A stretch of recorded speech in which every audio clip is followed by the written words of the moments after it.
Hello. Hi We're guys. back. Yeah, I'm actually going to take off for just a sec, but yeah, I don't know what's going on. Maybe you want to just mute yourself while you plug and unplug your mic or something, because it's making a lot of thumpy noises if you're not doing anything. I think what's happening is that the wire is touching the table, and if my hand ever moves against it, it makes Like a right sound. now, it's making a sound. Yeah. Yeah, exactly. Like my legs are not doing anything and not touching, so I have to move the mic. First, really quickly, the intros. In the top left, as the pink Terran, it is Beastyqt. Oh, you terrible person. And in the bottom left, it's gonna be Buffbeehl. We don't know how to really say it. He said just call me Buff for short. Good for him. Yeah. Yeah. All right, so Okay. I got to be right back real quick, guys. Alright, and I'm gonna mute my mic just in case it makes a bunch of weird sounds while I move the cord. 1 second.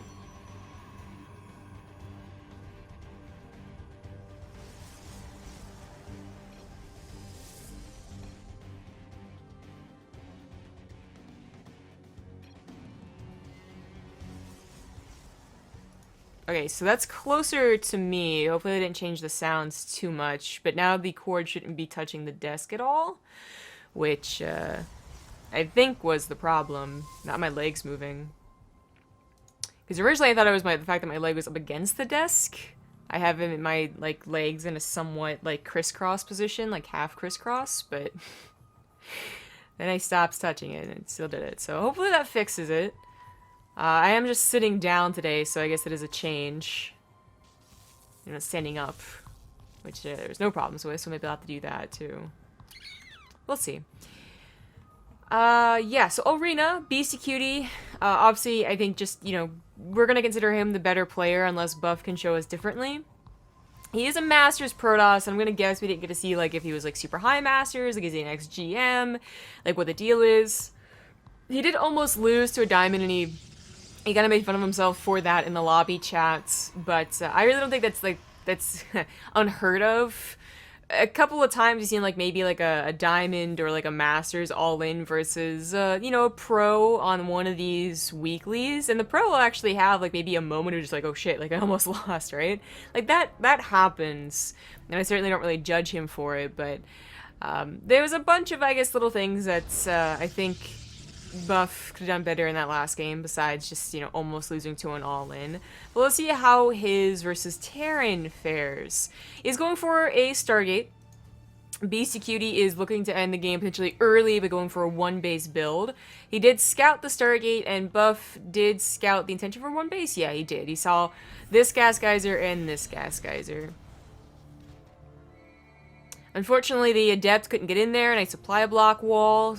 Really want to see what exact 111 is on the way. A Widowmine drop to start things off is, the probably the easiest thing you can expect. But then what beyond that? I mean, it's Arena. You can do a couple of different things too, like a tank push instead of a Liberator follow-up or something like that. Or, whatever you really want to do, actually. Obviously, Beastyqt has to spend some minerals on Engineering Bay. It kind of sucks. He knows the Stargate's on the way, the Oracle's on the way. And I guess the Widowmine... No, it's here. Okay.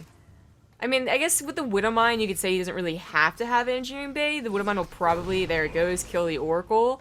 But on the chance they make a second one, you really don't want to have to leave the Widowmine at home. It is part of your build, and you want to use it to attack.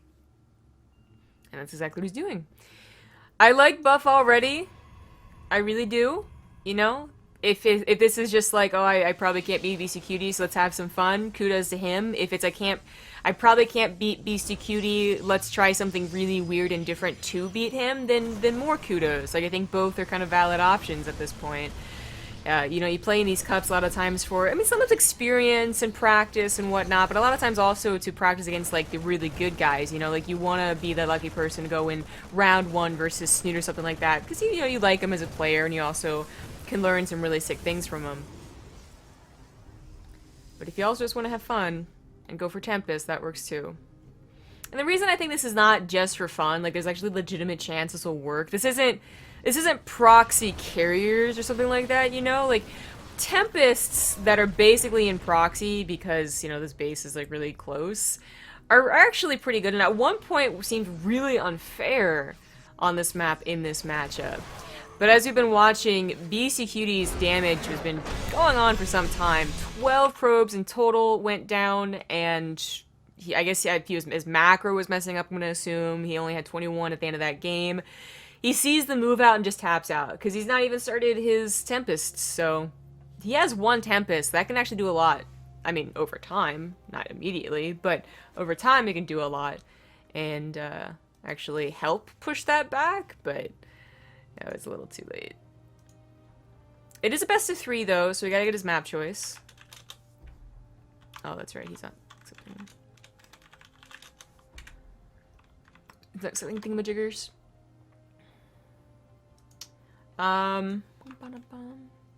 The reason we are casting this, by the way, okay, he may, actually, I don't really care.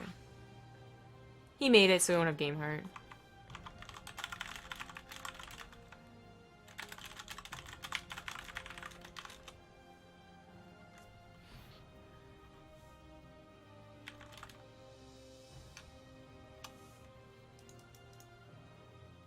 Okay, well, this is a little awkward. Yeah, Rifkin still is away. If we start without him, I don't think it really matters.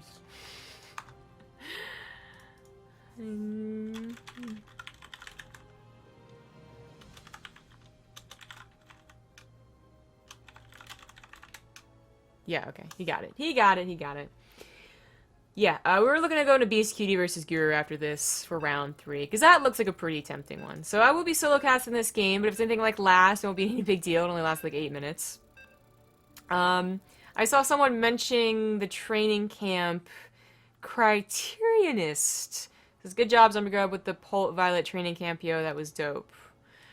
I have a lot of opinions and emotions about that I basically just didn't bother mentioning. Because I didn't want to, like, some people, apparently people actually enjoyed it, right? And I actually didn't think anyone would enjoy it, so I didn't want to, like, ruin the fun, I suppose. Hi, we're in game without you. I was gonna say, apparently I missed that. Dang. Yeah, okay. I was gonna say, it isn't, like, I think this might be just a short, so don't worry about it. But yeah, I was talking about the training camp, and just that, like, if you want to hear my opinions, I'm totally willing to talk about it, you know, if you guys are really interested. But I'm gonna say that they're not very nice. It was actually an entire clusterfuck. I'll use that word straight up. And, yeah, there's a lot of things about that sucked. Anyway. Do like an AMA on Reddit, but then answer the questions in a YouTube video for your YouTube channel, eh? I mean, I don't really want to draw that much attention to it. Reddit's a scary place, first of all.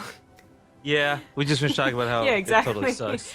And second of all, like I said, like, I don't want to, like, I guess, bring people down unless they actually want to hear about it. So, I mean, maybe, right, if people want it. But anyway, in the top left on Frozen Temple, he's down 1. It is Buff, because that's what he allowed us to call him.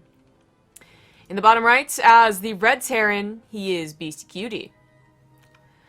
I'm going to assume that I fixed the issue by not letting the cord touch the table, by the way, as I see no one complaining about it, so that's good news. I don't have to... Yep, sounds fine on my end. I'm not hearing any weird table up. Yeah. It's always, like, I mean, I don't exactly have the most, like, professional setup. Like, you know, my cords are like, wrapped still in, you know, twist ties, because I don't need the entire, like, 6 feet of cord. So it's actually, like, on the ground. Sometimes I forget that these things are really sensitive, so even just one portion of the thick cable touching something will cause issues, I suppose. Anywho. Nova War, thank you for the 5-month resub. Yeah. So last game we saw Buff kind of do something, or start to do something a little bit interesting. You know, the double Stargate, the Tempests on Arena. I think that's perfectly legitimate. It might have been enough of a surprise to catch Beastyqt off guard, and it was probably more fun than just, you know, dying because you went for, like, Adepts, you know, and that's just not very fun. My question is, on Arena, like, 2 Tempests at a time is actually kind of good, or was kind of good. Frozen Temple doesn't have that same just like, oh, well, this is one of those gimmicky maps where you can have a little bit of fun and also maybe get yourself a win. Like, if he's gonna want to get himself a win, I think it's gonna have to be through, like, an all-in, like a straight-up, like, Warp Prism, 7 Gateway, Adept all-links. I don't think much else is gonna do it. Maybe, like, a Dark Shrine, too, could be interesting, especially if it was hidden somewhere, you know? But I do think that Buff realizes his position in this series is not one that's, you know, very likely for him to win. Actually, Beastyqt, I think, realizes it too. He saw he was dancing his Marines right there. Okay. And I also think that's one of the reasons that Beastyqt is going for one base builds now twice. Again, I don't want to say that anyone is, like, just giving up, or that anyone is saying this is such an easy win, I'm just going to, like, you know, run around and do nothing. Like, I don't think Beastyqt is going to be BM like that, but I think they do both realize that this will happen in the round 1 and 2 of the weekly clips, and ideally they both just have a lot of fun and get something from it, and no one feels bad afterwards.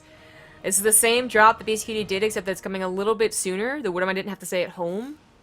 There is an observer out this time, though, instead of an oracle that immediately dies. That'll certainly be helpful, but there's still not a lot of units. So while the photon overcharges will take care of the bases, they can't really take care of, yeah, the ramp. And if she tries to go over to the other base, the Mothership Core will die. So, small thing, kind of a big deal. What? Major was walked over. Oh. Oh, well, I guess we won't get that finals. No. Yeah. Well, okay. No, I mean, I guess we kind of guessed True was gonna win, but it would have been really fun to see Major versus True. Oh well. This attack is finally starting to get cleaned up. Oh, I spoke too soon. The observer gets cleaned up with that Woodham shot. I was gonna say, because the medevac dies, and when the medevac dies, it becomes, like, you know, so much easier. As the healing isn't there to really keep the attack going, but unfortunately the Woodham get a really good second hit. The observer pops out, but, you know, the Marines get the last tag on the last 2 stalkers that died, so, I mean, what's the damage here in total? 9 probes, a couple of those from the Liberator, 1 adept, and 3 stalkers. And, you know, 3 stalkers is actually pretty expensive. The Liberator also has really nothing to take care of it because the pylons went to the sides instead of one going here. I think that one that was supposed to go in the back went over here, kind of in like a sneaky location. I mean, I actually wonder why he bothered putting them in this location. This wasn't a sneaky build. This wasn't 7 gateways over here. It was just the regular 2 in a Twilight Council, but, you know, whatever. Yeah, I guess the Liberator does have to be a little careful with the Stalkers. It's not like a super abusive point, but this is just something that always had to be dealt with. Beastyqt is actually going for a Cyclone build, probably to have a little bit of fun, but also testing out, I'm gonna think, new builds. Will he use this in the grand finals, best of 5 against True? No, I don't think so. But Beastyqt has been showing mech in Terran versus Terran in the finals and semifinals, so to see him experimenting with other builds and other matchups, actually, I'm not gonna say that he's just, you know, goofing around here. Double forge, it's interesting. I guess an attempt to come back. I don't think Buff knows anything. Yeah, he hasn't scouted Beastyqt's base in a very long time. The observers had to stay at home and they need to remake one, so he doesn't have that extra one I guess to send across the map. Actually, he does, but he's just not moving across the map. And I think in the next like 30 seconds to a minute, he'll realize that, you know, because he finally has some time to think, not dealing with Liberators and whatnot, that, oh, maybe I should go scout. But by then it's going to be too late. Like, he really has no idea Beastyqt is going for mech, or that it's Cyclone based. And these Cyclones have that upgrade now, so they're going to demolish anything they lock onto. Yep, that went down really quickly. Was it 4-shotting them? Oh, Jesus. Blinking does nothing. The probes are going to take up some of these shots, I suppose, but it doesn't really matter. Locks on to that Nexus, and we'll be getting it for sure. For sure. Upgrades are not going to help Buff in the situation. Tries to blink forward, which, you know, if you have like 30 Stalkers, might be like an okay-ish idea. But honestly, Cyclones are so quick, and of course being able to attack and move, that even blinking on top of them, unless you literally blink on top of them, like stop them from moving, is probably never going to be a very good idea.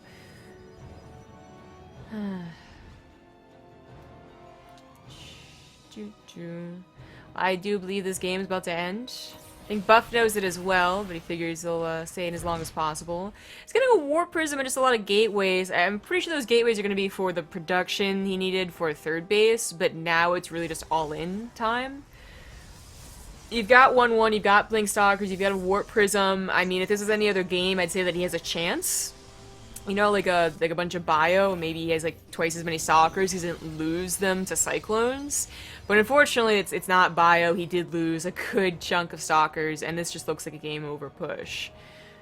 Cyclones leading the charge? Maybe not like super good this idea, but it doesn't really matter. Even though they're weak, they die quickly, they also kill quickly with that upgrade. Liberator is, I mean, everything here is just, it's so good positionally. There's no breaking this. I mean, even if Buff had 30 Stalkers and like 4 Immortals, because he's been prepping since the beginning, that's still a really hard army to get past. Especially when he has to go through his own choke to do so. Electric Core goes down, Pylon gonna go down as well. I mean, the SCVs being pulled was really kind of unnecessary, but they're gonna be able to repair, build missile turrets, I suppose. I was gonna say bunkers, but obviously no need for bunkers. And that is the last of Buff's army. GG. Alrighty then. So that's gonna lead us into Beastyqt versus Guru, and this time we'll have Rifkin casting as well. Let them know who I host. It'll be on Frost, and we'll get right into it after this quick 2-minute break. See you then.